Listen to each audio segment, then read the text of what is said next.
নমস্কাৰ, মোৰ নাম শ্ৰীমতী মুন্মী গগৈ। মই প্ৰথম শ্ৰেণীৰ ছাত্ৰী। আজি 20 জুন।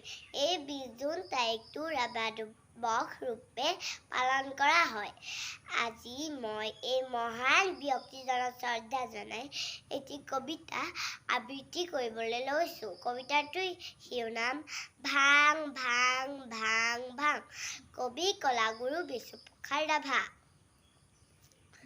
ভাং ভাং ভাং ভাং লোহাৰ শিকলি ভাং, চিং চিং চিং চিং ডাখৰ বান্ধোং চিং, খোল খোল খোল খোল কাঁড়ৰ ফাটক খোল।